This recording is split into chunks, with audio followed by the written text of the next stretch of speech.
Hey Intro Kids, this is Mrs. Gardner, and this is your video for starting your eraser stamp print project.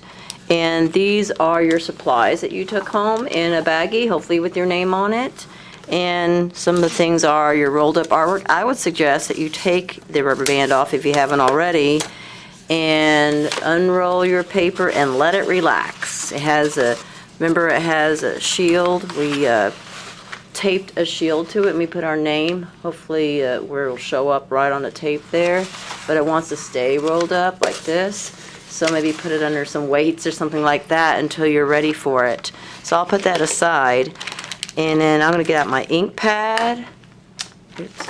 And I'm going to get out, let's see, this strip of paper, which is exactly the same type of kind of stiff tag board that we're going to be drawing on. Well, we're also going to be practicing inking on this, so I'll get that out.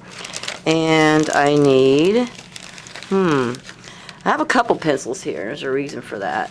I had you all take home a brand new pencil like this that's never been used before, because we need this stamp. We need this eraser to stay nice and just like that. See that dot on the end? I've actually stamped with this already, but there's a perfect little circle dot on the end.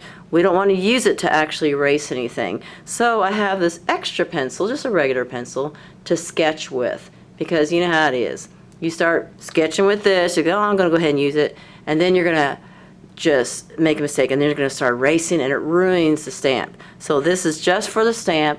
That's how we're going to create our overall printed image. Okay, and then here's my regular one. So I'm going to use my regular pencil, and I'm going to go ahead and make sure I have my name. I don't care if you put it above or below, but put it on the front so it's going to show. And I'm going to go ahead and put, doesn't matter if, whichever one you are, P3 or P4, you know what I mean. And then on the front of this, I'm going to, oh, and by the way, you really should have newspaper underneath if you're at home, okay? You don't want to get ink all over everything. But I'll just be real careful. I can always wipe it down. So I have a fresh ink pad that you all took home also. Have my stamp. I'm going to make, and you are going to make, a gradation, or you can call it a value scale. Value is an element of art. It just means darks and lights. And we're going to make a gradation type value scale where it goes from dark to mediums to light. And I'll go ahead and show you a couple of them real quick. Like here's one that a student had made. Starts out very dark on one side, and gradually you demonstrate that you can gradually go to mediums to lights.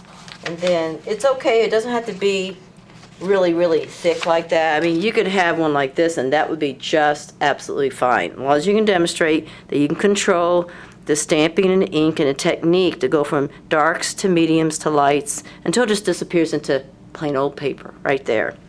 Okay, so let me get these out of the way and do mine. I'm going to use my practice with my stamp. And I'm going to just make some dots. Now notice the second time you can tell it's substantially lighter, less ink. If I wanted to stay dark, I'd have to go back each time like this to make it stay dark, okay? But it's okay. Some people do it this way. They just do a dark one and then they go ahead and kind of travel to the right a little bit and it gets lighter and lighter and lighter and then just disappears into the white. So that's pretty efficient. That works. I also, to make it dark, I can overlap and let my dots kind of cluster together, and that really helps kind of saturate it darker. So think about what you're doing as you're creating this. Now also, if I just press a little bit lighter, that helps too. It doesn't put off as much ink. So I have to just think how many times I'm going back for ink or how hard I'm pressing. So I know that seems silly, but this will really help you when you get to the real project. You want to know what your tool or your stamp's going to do and what it's going to look like when it makes a mark. I'm kind of neglecting my light area, so I need to get back here and kind of create some mediums here. That's the hardest part, is creating mediums, I think. people are usually pretty good at making a big dark area, but then it just goes whoop to nothing. They forget they need to try to show some steps from medium to light. Okay, and of course I could work on this some more. You can see that this one would have taken a little bit longer, but demonstrate that this gets turned in. You're going to bring this back. Now, I'll have a video later on, a different time, that tells you what to bring back, but you are going to have not only your artwork that has the shield like this, you're going to have a reference paper, a reference image that you're going to have to pick out. That's a representational. It means it actually has to be recognizable as something. It doesn't have to be a creature or a portrait. It could be a landscape or an object, hopefully with a little bit of interesting background to it. But I'd say the first thing is you can go ahead and practice your gradation. I'm going to cover this ink pad up before I forget and want it to dry out. Before I go, though, I do want you to have a little bit of idea of, until the next video, like what you're looking for. So you get to choose what you like. Here's one that someone else had chosen. They liked flowers. Well, they found an image that was easy to see, kind of big.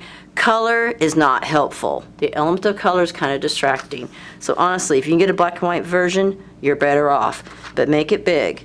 So the reason I have so many images here, some are better than others. So you notice this was on top. This is my best one that I'm going to work off of. I thought he had like a neat look to him. These are not as good, okay? Well, this is just plain old too small. That's hard to see. And the color's not too helpful. So I did go, you notice I took the color out. Photocopying does that automatically.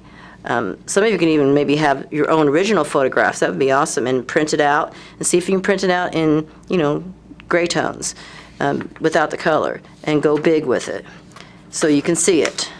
And this one wasn't helpful because it's too graphic. It's like almost like a logo, or it's like too simplified.